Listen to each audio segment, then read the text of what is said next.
आप देख रहे हैं जोहार झारखंड और आपके साथ मैं हूं विवेक। सबसे पहले जानते हैं झारखंड का अपडेट कोरोना को लेकर क्या है। तो झारखंड में 330 तक कोरोना मरीज पहुंच चुके हैं और कल 22 पॉजिटिव मामले सामने आए थे। हजारीबाग और गुमला जिले की बात करें तो 7 मरीज इन दो जिलों से सामने आए। रामगढ़ और चाईबासा में भी 3 मरीज मिले। झारखंड में 191 एक्टिव केस हैं जबकि 136 स्वस्थ हो चुके हैं। झारखंड में एक भी जिला रेड जोन में अब नहीं है। खूंटी, साहिबगंज और पाकुड़ ग्रीन जोन में है। झारखंड में रिकवरी रेट 44.2% है जबकि मृत्यु दर 0.97%। राज्य में अब तक 3,15,000 प्रवासी पहुंच चुके हैं और खबर है कि 35 लाख बच्चों को बांटी जाएंगी किताबें। सभ्य होने का दावा करने वाले समाज का चेहरा बोकारो में उस वक्त दागदार दिखा जब एक महिला को भरे गांव में प्रताड़ित किया गया। हैरत की बात यहां यह रही कि महिला को महिला समिति से जुड़ी महिलाओं ने प्रताड़ित किया। पीड़ित को घर से निकालकर जूते चप्पलों से पिटाई की गई। बाल काटने के बाद चेहरे पर कालिख पोती गई। गांव में नंगा घुमाया गया और गांव के जो पुरुष सदस्य थे वो मूक दर्शक थे, तमाशा देख रहे थे। दरअसल अवैध संबंध के आरोप में गुरुवार रात महिला के साथ मारपीट की गई और इसकी शिकायत तेनुघाट ओपी में करने के बजाय जब पीड़ित गांव पहुंची तो उसके साथ दुर्व्यवहार किया गया। घटना की जानकारी मिलते ही जब पुलिस मौके पर पहुंची तो उस पर भी पथराव किया गया और फिलहाल पीड़ित का इलाज चल रहा है अस्पताल में। एसएसपी ने मामले में गंभीरता दिखाई है और आरोपियों के खिलाफ कार्रवाई का भरोसा दिया है। 20 लोगों पे और काफ़ी अज्ञात लोगों पे किया गया है। हम लोगों ने चिन्हित भी कर लिया है और जो भी लोग उसमें हैं इन्वॉल्व सभी की पे कार्रवाई होगी, गिरफ्तारी होगी और हम लोग इंश्योर करेंगे कि आगे जाकर उनको हम लोग सजा भी दिला सकें। उनके साथ, महिला के साथ जो अभद्र व्यवहार किया गया है उसके लिए हम लोग केस कर चुके हैं और आगे हम लोग कठिन से कठिन कार्रवाई करेंगे। सुबह से वो वहाँ पे डिप्यूटेड हैं, वो खुद देख रहे हैं मामले को, जिससे कि कोई लॉ एंड ऑर्डर इशू नहीं बिगड़े। और मैं बस यही इंश्योर करूँगा, चूँकि सेम मैटर 1 महीना पहले एक बनगरिया में भी हुई थी, उसमें जितने भी लोग थे सिमिलरली इसमें भी एक भी एक्यूज को छोड़ा नहीं जाएगा। जो लोग दोषी हैं चाहे कुछ भी हो, हम लोग उनकी गिरफ्तारी करेंगे और सजा दिलाएंगे। चलिए अपडेट क्या है जानते हैं। ज्ञानेंदु हमारे साथ फोन लाइन पर है। ज्ञानेंदु, क्या अपडेट है? जो पुलिस कह रही है कि जो दोषी होंगे उन्हें नहीं छोड़ा जाएगा, तो अभी तक दोषियों की पहचान तो हो गई, क्या किया गया है, अपडेट क्या है? देखिए विवेक, एक घटना बहुत शर्मनाक घटना है। इस पर एसपी ने भी काफी गंभीरता से लिया और महिला के बयान पर प्राथमिकी दर्ज कर ली गई। 20 नामजद अभियुक्त बनाया गया और कई अज्ञात पर मामला दर्ज किया गया है। एसडीपीओ बेरमो अंजनी अंजन स्वयं घटनास्थल पर मौजूद है और जो 20 लोग नामजद किए गए उसकी गिरफ्तारी को लेकर टीम वहां पर गई हुई है। अब देखना यह होगा कि किस तरह पुलिस कार्रवाई करती है, लेकिन एसपी का जो बयान आया, जो एसपी हम मीडिया से रूबरू उनका कहना है कि ये घटना काफी गंभीर है क्योंकि कानून को लेने का अधिकार किसी को नहीं। अब पुलिस की कार्रवाई किस तरह होती है अब ये देखना होगा। जी विवेक, चलिए बहुत बहुत शुक्रिया इन तमाम जानकारियों के लिए। तो महिला को किया गया है प्रताड़ित, तो इससे जुड़ी जो तस्वीरें हैं आप इस वक्त देख पा रहे हैं, बोकारो से जुड़ी तस्वीरें हैं। लेकिन पुलिस ने कहा है कि इस पर सख्ती से काम करेंगे। लोगों की पहचान हो चुकी है जो इस भीड़ में इस महिला को पीटते नजर आ रहे हैं। इन महिलाओं की पहचान हुई है जो महिला समिति से जुड़ी हुई थी और इन्होंने इस महिला को पीटा है और इसके बाद पुलिस कार्रवाई का इंतजार हो रहा है। पश्चिम सिंहभूम जिले में कल 3 मरीज मिले जिन्हें चक्रधरपुर के रेलवे कोरोना अस्पताल में देर रात भर्ती कराया गया। इस दौरान सिविल सर्जन समेत कई डॉक्टर और स्वास्थ्यकर्मी मौजूद रहे। 3 मरीज मिलने के साथ कोरोना संक्रमितों की जो संख्या है जिले में 4 तक पहुंच गई है। संक्रमितों में 2 युवक गुजरात और मुंबई से आए थे और क्वारंटीन सेंटर में रह रहे थे। उपायुक्त ने बताया है कि सभी मरीजों की कॉन्टैक्ट ट्रेसिंग और ट्रैवल हिस्ट्री निकाली गई है और प्रभावितों के गांव में रहने वाले सभी लोगों की रोजाना जांच चल रही है। इधर हजारीबाग में कोरोना वायरस का संक्रमण तेजी से फैल रहा है। कल हजारीबाग के 7 लोगों में कोरोना संक्रमण की पुष्टि हुई है। सभी 7 मरीज जिले के विभिन्न प्रखंडों के रहने वाले हैं। सभी संक्रमित मरीज दूसरे राज्यों से हजारीबाग पहुंचे थे और सभी को प्राथमिक जांच के बाद क्वारंटीन सेंटर में रखा गया था। फिलहाल सभी को हजारीबाग मेडिकल अस्पताल में इलाज के लिए भर्ती कराया गया है और इसी के साथ जिले में संक्रमित मरीजों की जो संख्या है वो 40 तक पहुंच गई है। 3 मरीज के बारे में जानकारी है कि वो स्वस्थ होकर डिस्चार्ज किए जा चुके हैं। प्रवासियों में लगातार मिल रहे संक्रमण से जो प्रशासन है उसकी चिंता बढ़ी हुई है। गढ़वा के क्वारंटीन सेंटर में सुविधा नहीं मिलने से नाराज मजदूरों ने बवाल किया है। मेरौल प्रखंड के लगमा मिडिल स्कूल को गवर्नमेंट क्वारंटीन सेंटर बनाया गया है, लेकिन सुविधा देने में प्रशासन पर नाकामी का आरोप लग रहा है। नाराज मजदूरों ने NH 75 को जाम कर दिया और भोजन पानी के साथ घर जाने के लिए गाड़ी मुहैया कराने की मांग की। बाद में स्थानीय लोगों की पहल से उग्र मजदूर शांत हुए। मतलब लाइट भी कुछ नहीं है, खाने पीने का व्यवस्था नहीं है, पानी का कोई व्यवस्था नहीं है, जो क्वारंटाइन है ना उसका कोई व्यवस्था नहीं है, साफ सफाई नहीं है।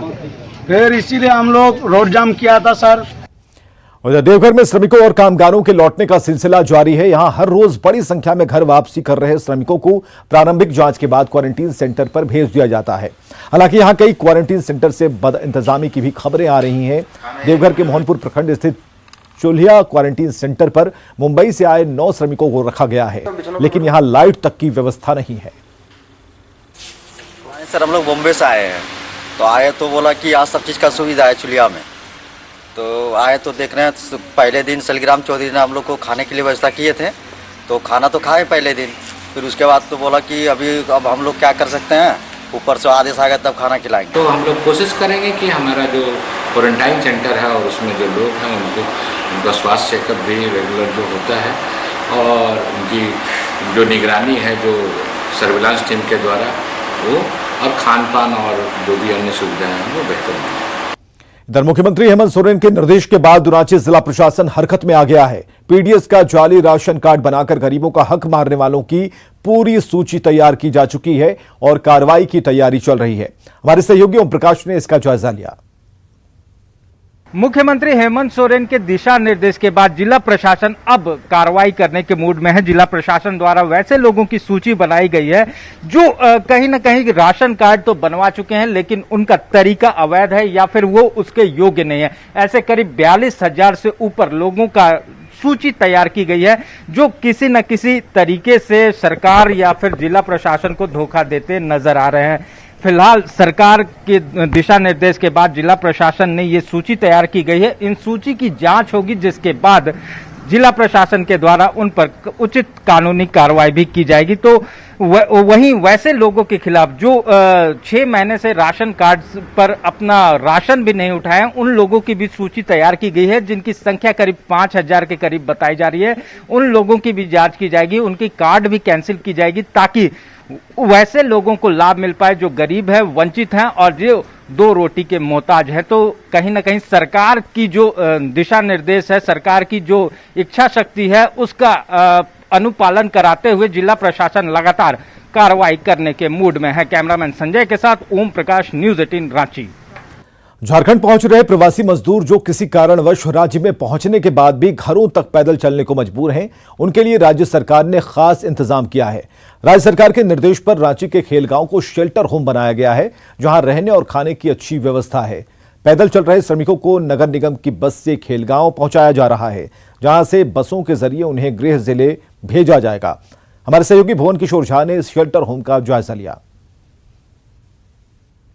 प्रवासी मजदूरों के साथ साथ वैसे लोग जो कोरोना संकट काल में किसी कारण से बाहर के राज्यों से झारखंड पहुंच रहे हैं, लेकिन उनको किसी तरह की परेशानी होती है, तो उसको ध्यान में रखते हुए राज्य सरकार ने एक बड़ा फैसला लिया है, जिसके तहत जो पैदल चल रहे हैं या किसी कारणवश वो सड़कों पे चल रहे हैं, तो उनके लिए खास व्यवस्था अलग अलग जगहों पे की गई है। जो झारखंड के लोग हैं, खास करके जो ऐसे जिलों में वो जाना चाहते हैं, तो उनके लिए खेलगांव में 500 लोगों के लिए ये व्यवस्था की गई है कि वो वहाँ पर रहेंगे और वहाँ से उन्हें बस के माध्यम से भेजा जाएगा। दूसरी तरफ जो झारखंड से बाहर के राज्यों में जाना चाहते हैं, उनके लिए भी अलग अलग जगहों पे व्यवस्था की गई है। हमारे साथ डीटीओ रांची हैं, उनसे जानते हैं सर किस तरह से व्यवस्था की गई। नहीं, जो लोगों का बड़ी संख्या में आवागमन हो रहा है रांची में, जो राज्य के विभिन्न जिलों से हैं और राज्य के बाहर के भी हैं, उसके लिए राज्य सरकार ने खेल गांव में हम लोगों ने 500 लोगों की ठहरने की व्यवस्था की है, उनके खाने की व्यवस्था की है। और हम लोग जो रोज पर पैदल चल रहे लोग, उनको जो हमारी बस चल रही है उसके माध्यम से वहाँ पर ले जा रहे हैं। और वहाँ पर पर्याप्त संख्या हो जाने पर उनको जैसे ही जिले के लिए पर्याप्त बस में भेजने लायक संख्या हो जाती है, हम लोग उसको संबंधित जिला में रांची जिला प्रशासन द्वारा जो बस की व्यवस्था की गई उसके द्वारा भेजते हैं। और इसके अलावा जो राज्य के बाहर के लोग हैं, बिहार के लोग हैं, तो उनके लिए ओरमांझी में शेल्टर होम व्यवस्था की गई है। बंगाल के लोगों के लिए सिल्ली में शेल्टर होम की व्यवस्था की गई है। और उड़ीसा और छत्तीसगढ़ के लिए भी अन्य ब्लॉकों में व्यवस्था की गई है। हम लोग वहाँ रखते हैं और संख्या उनकी पर्याप्त हो जाने पर संबंधित राज्य सरकार से एक जो पॉइंट निर्धारित है वहाँ पर उनको भेज देते हैं ताकि वो अपने घर को सुरक्षित पहुँच सकें। लगातार इस तरह की शिकायतें आ रही थी कि वैसे लोग जो कोरोना संकट काल में जो फंस चुके हैं और जो पैदल यात्रा कर रहे हैं और अपने घरों तक पहुँचना चाहते हैं, वैसे लोगों की परेशानी को देखते हुए सरकार ने ये निर्णय लिया है। वाकई में यदि ये अच्छी तरह से पहल की जाती है और उनको घरों तक पहुंचाने की व्यवस्था की जाती है तो एक बहुत बड़ा सफल प्रयास माना जाएगा। कैमरा पर्सन नलीन के साथ भुवन किशोर झा, न्यूज़ 18 रांची। लॉकडाउन में पुलिस के जवान गुमला से होकर गुजर रहे प्रवासियों को हर मदद पहुंचाने में जुटे हैं। लोहरदगा रोड से पलामू और बिहार जा रहे प्रवासी मजदूरों के जत्थे को पुलिस ने न केवल खाना खिलाया बल्कि मास्क देने के साथ उन्हें उनके घर तक पहुंचाने का इंतजाम भी किया। हमारे सहयोगी सुशील कुमार सिंह ने जायजा लिया है। के दौरान सबसे बड़ी समस्या ये आ रही है, जो प्रवासी मजदूर आ रहे हैं उनको सही रूप से भोजन नहीं मिल पा रहा है। हालांकि प्रशासन की ओर से कई स्थानों पर व्यवस्था की गई है, लेकिन जानकारी के अभाव में या फिर से ये लोग संपर्क में नहीं आ रहे हैं। कई कारण ऐसे हैं जिनके कारण भोजन नहीं मिल पा रहा है। ऐसे में आप देख सकते हैं कि पॉलिटेक्निक कॉलेज के समीप ये लोहरदगा रोड है और पॉलिटेक्निक कॉलेज के समीप कुछ पुलिस के पदाधिकारियों को कुछ मजदूर नजर आए जो मजदूर जा रहे थे। इन मजदूरों को जब यहाँ रोका गया, इनसे पूछा गया कि इन्होंने भोजन नहीं किया। इसमें बहुत सारे मजदूर ये छत्तीसगढ़ और मुंबई महाराष्ट्र से आ रहे हैं और इन मजदूरों को बिहार के कई स्थानों पर जाना है, झारखंड के विभिन्न जिलों में जाना है। उनका हाल समाचार पूछा तो ये पता चला कि इन्होंने खाना नहीं खाया है, तो हमने तुरंत इनका खाने का व्यवस्था किया और जैसा देख रहे सभी लोग खा रहे और काफ़ी खुश हैं। तो सर इन लोगों को मतलब अब कैसे क्या कर रहे हैं आप लोग? अब इन लोग का जो भी समस्या है वो जाना जा रहा है। कुछ लोग हैं जो जिनको पटना जाना है, कुछ को भागलपुर जाना है, कुछ को विश्रामपुर जाना है, तो अब इनके लिए गाड़ी अरेंज कर दिया जा रहा है। तुरंत इनका गाड़ी अरेंज किया जाएगा और तुरंत इन्हें उनका गंतव्य स्थान पे इन्हें पहुंचा दिया जाएगा। ये मास्क चूंकि हमने देखा कि इनके पास मास्क नहीं है और जो भी है उतने अच्छे क्वालिटी की नहीं है, या बहुत कोई जो रुमाल बांधे हुए हैं, तो इन्हें हम कुछ मास्क दे देंगे ताकि उस मास्क का प्रयोग करते हुए सुरक्षित अपने गंतव्य स्थान पे जाएंगे और इन्हें किसी प्रकार की कोई परेशानी नहीं होगी। उधर रास्ते में खाने के लिए मिला और फिर इधर आए ना तो इधर कुछ नहीं मिला। 12 बजे रात को आए, इधर नहीं खाने को मिला नहीं एथी को मिला, खाली पानी पीने के लिए मिल रहा है। तो अभी यहाँ पर अभी तक खाने के लिए यहाँ अच्छा मिला, हम लोग पेट भर खाना खा लिए, यहाँ चैन से हो गया। और क्या बोल रहे हैं साहब लोग? बोल रहे पहुँचा देंगे भी आप लोग? हाँ साहब लोग बोल रहे हैं बिहार पहुँचा दें तुम लोगों को। कैसा लग रहा है आप लोग को? कैसा लग रहा है अभी? कैसा लग रहा है? अच्छा लग रहा है, बहुत अच्छा लग रहा है। और गुमला एसपी लगातार इस तरह की पहल कर रहे हैं। गुमला एसपी ने स्पष्ट कर दिया है कि जिन लोगों को सूचना मिलता है कि कहीं मजदूर भूखे प्यासे नजर आ रहे हैं तो उनकी सीधी सूचना पुलिस कंट्रोल रूम को दी जाए या पुलिस एसपी को दी जाए, थाना प्रभारी को दी जाए और उसके बाद ये तस्वीर आपको हर जगह देखने को मिल सकती है। पुलिस लगातार इस तरह का काम कर रही है जिससे लोग राहत महसूस कर रहे हैं। न्यूज़ 18 के लिए गुमला से सुशील कुमार। और रांची नगर निगम की स्टैंडिंग कमेटी की बैठक करीब 3 महीने बाद निगम के सभागार में शुरू हो गई। बैठक में शहर के विकास से जुड़े 8 एजेंडों पर चर्चा हो रही है और बैठक में शहर को कोरोना संक्रमण से मुक्त करने पर विशेष फोकस है। इसके साथ लॉकडाउन की वजह से निगम की खराब आर्थिक हालत को देखते हुए सरकार से विशेष ध्यान देने की मांग की जाएगी। वहीं गर्मी में लोगों को पेयजल किल्लत से बचाने और आने वाले महीनों में बरसात के दौरान जल जमाव से बचाने की रणनीति पर विचार किया जाएगा। नगर निगम के सभी कर्मी साथ प्रतिनिधि का मेहनत के बदौलत आज रांची नगर निगम कोरोना फ्री होने जा रही है। उसके बाद हम लोगों ने बैठक किया है और सभी को हम लोग रांची नगर निगम के सभी कर्मी, सफाई कर्मी सहित धन्यवाद ज्ञापन करेंगे और साथ ही आने वाला समय में जो बरसात है उसमें कैसे जल निकासी की जाएगी, आने वाला गर्मी में कैसे लोगों को जल पिलाएंगे, इस पर भी परिचर्चा होगी। विशेषकर कोविड-19 से हम कैसे बच सकते हैं, इस पर आने वाला समय में हम क्या कर सकते हैं। दूसरा, जहां भीड़ भड़ा का इलाका होगा उसको भी कंट्रोल करने के लिए निगम कैसे काम करेगी, वो भी आज हम लोग इसे यहाँ बैठक में लाएंगे। दूसरा 14वें वित्त आयोग का कुछ शेष काम रह गए हैं, उसको हम कैसे करेंगे, या जो राशि है उसको हम कैसे ट्रांसफर कर सकते हैं, कैसे उनको आगे बढ़ा सकते हैं, इन सब विषयों पर लेकर के आज का बैठक रहेगा। विशेषकर रांची का विकास और रांची का समस्या का समाधान कैसे होगा इसके लिए। और अगली खबर है दुमका से, जहां शिक्षा विभाग से 49,50,000 रुपए के फर्जी निकासी से जिला शिक्षा पदाधिकारी की मुश्किलें बढ़ती जा रही हैं।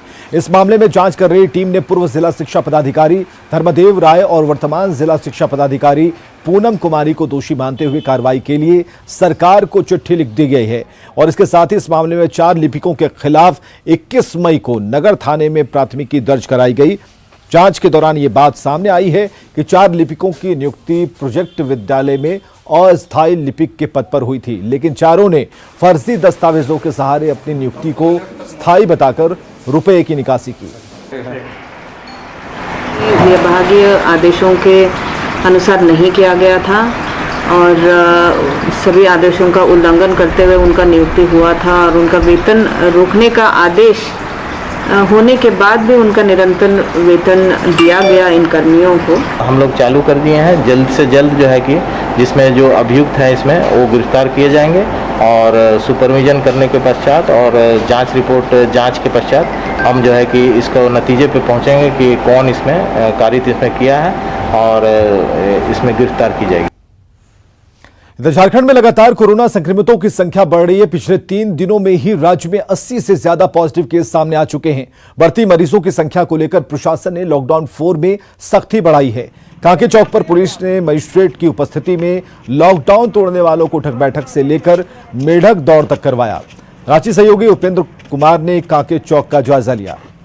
कोरोना के खिलाफ लॉकडाउन 4 लागू है और उसके लागू करने की प्रयास रांची पुलिस लगातार कर रही है। जो भी मोटरसाइकिल सवार जा रहे हैं उसका चेकअप हो रहा है और जो नियम विरोध है ऐसे ही फकैती करने के लिए निकल रहे हैं आपको दिखला सकते हैं कि किस तरह से उसे सजा दिया जा रहा है, ताकि ये याद रखें कि अभी लॉकडाउन जारी है। कोरोना का जो खतरा है वो कम नहीं हुआ है। अभी हम बात करने की कोशिश करते हैं यहाँ के अधिकारी से। सर ये बताइए कि जो लोग लॉकडाउन देख रहे हैं कि जो पालन नहीं कर रहे हैं उनसे थोड़ी सख्ती दिखाई जा रही है। उनको या तो उठक बैठक कराया जा रहा है या बैंक ऐसा उन लोगों को चलाया जा रहा है ताकि वो अपने आदत से बाज आए और कोरोना से बचने की कोशिश करें। ये कांके ब्लॉक के पास का चेक पोस्ट है और इनसे हम बात करते हैं। भैया क्यों आप लोग निकलते हैं इस तरह से? अभी खतरा बढ़ा है, रोज देख रहे हैं कि कोरोना पॉजिटिव की संख्या बढ़ रही है, क्यों निकलते हैं आप लोग? सर काम की वजह से निकले थे, लेकिन अब आइंदा हम नहीं निकलेंगे, ऐसा गलती अब नहीं होगा। झारखंड पुलिस, रांची पुलिस सख्त है कि लॉकडाउन 4 लागू हो और किसी भी तरह से इसमें ढील न दी जाए ताकि कोरोना हारे और देश जीते। कैमरामैन शहनवाज के साथ उपेंद्र, न्यूज 18 रांची। और दुमका के जरमुंडी में एक वृद्ध दंपति सिस्टम की लापरवाही का दंश झेल रहे हैं। इन्हें ना तो पेंशन मिल रहा है और ना ही राशन। प्रशासन की गलती से 2015 में इस गरीब दंपति का नाम लाल कार्ड से हटा दिया गया, लेकिन उसके बाद से अब तक इस बेसहारा गरीब दंपति का लाल कार्ड बन नहीं पाया। आवेदन को कई साल बीत गए हैं, लेकिन अधिकारी हैं कि सुनते नहीं। डीसी कह रही है कि प्रमाण पत्र नहीं हो तो लाल कार्ड नहीं बन सकता। तो सवाल है कि अगर ऐसा होता तो उस वृद्ध दंपति का लाल कार्ड पहले कैसे बन गया था? दूसरी बात, पेंशन भी नहीं है। हमारा गांव का छोटा छोटा जितना है वो सबको पेंशन मिल कर के पेंशन उठा के खा के मर गया और हमारा अभी तक पेंशन नहीं मिला। और घर का तो स्थिति देखिए कि पिछले 2 या 3 महीने में 2500 से ज़्यादा राशन कार्ड इशू हुए हैं। वैसे लोगों का इशू नहीं होगा जो सक्षम है, जिनका पक्का घर है, जिनके पास गाड़ी है, इनका इशू नहीं होगा। हो सकता है वैसे लोगों का ही रद्द हुआ होगा। और देवघर के खड़ियाडीह गांव में सुधीर सोरेन की गरीबी के कारण असमय मौत की खबर के बाद जिला प्रशासन हरकत में आया है। प्रशासन ने मृतक की पत्नी को सरकारी प्रावधानों के तहत लाभ दिलाने और रोजी रोटी का प्रबंध करने का आश्वासन दिया है। इस संबंध में बीडीओ ने आयुष्मान कार्ड और प्रधानमंत्री आवास योजना का लाभ पीड़ित की पत्नी को मुहैया कराने का आदेश दिया। ठीक है हम लोग नहीं। पश्चिम सिंहभूम में जंगली हाथी ने एक बुजुर्ग महिला को पटक कर मार डाला। घटना चाईबासा में मंझारी थाने के कोंदरूगुडू गांव की है। बताया जा रहा है कि महिला अपनी झोपड़ी के बरामदे में सोई थी। इसी दौरान रात 11 बजे वहां पहुंचे हाथी ने उसे पटक कर मार डाला। हाथी के उत्पात से गांव में दहशत है, लोग इधर उधर भागने लगे। सुबह में लोगों ने इसकी जानकारी मझगांव के विधायक प्रतिनिधि को दी और इसके बाद थाना और वन विभाग को इसकी जानकारी दी गई। फिलहाल अभी तक कोई अधिकारी मौके पर नहीं पहुंचा है, जिससे लोगों में नाराजगी है।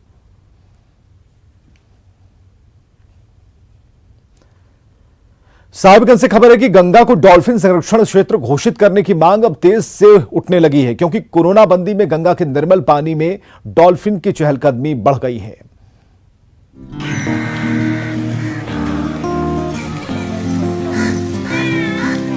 कोरोना काल में गंगा का सहज, निर्मल और अविरल रूप अब दिखने लगा है।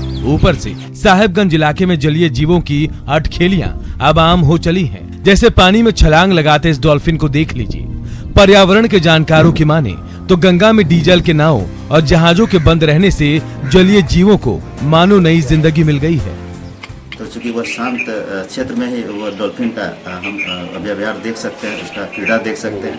तो आज उस लॉकडाउन के कारण जो हलचल गंगा किनारे बंद है, उसके कारण हम लॉकडाउन के कारण गंगा में प्रदूषण, यातायात और अन्य भी कार्य से डॉल्फिन का जो है सुरक्षा हुआ है। वहीं डीएफओ की माने तो कोरोना बंदी में गंगा का पानी पहले से काफी साफ हुआ है, गतिविधियां ठप हैं, लिहाजा डॉल्फिन की भी अटखेलियां देखते ही बन रही है। बिहार के अंदर उसी तर्ज पर हम लोग प्रपोजल बनाने की सोच रहे हैं, जिससे हम लोग अपने यहाँ साहिबगंज के अंदर हमारे जो 83 किलोमीटर में गंगा पाई जाती है, जहाँ पर डॉल्फिन पाई जाती है, उसको भी हम लोग एक वाइल्ड लाइफ सेंचुरी घोषित कर सके, ताकि हम लोग उसका बेहतर संरक्षण कर सके डॉल्फिन का। इन दिनों साहिबगंज में गंगा में गतिविधियां बिल्कुल ठप हैं। बंद नाव और जहाजों ने गंगा को पुनर्जीवित होने का मौका दे दिया है और शायद यही वजह है कि अब साहिबगंज को डॉल्फिन संरक्षण क्षेत्र घोषित करने की मांग उठने लगी है। निशांत कुमार, न्यूज़ 18 साहिबगंज। खबरें लगातार जारी हैं, आप बने रहिए हमारे साथ।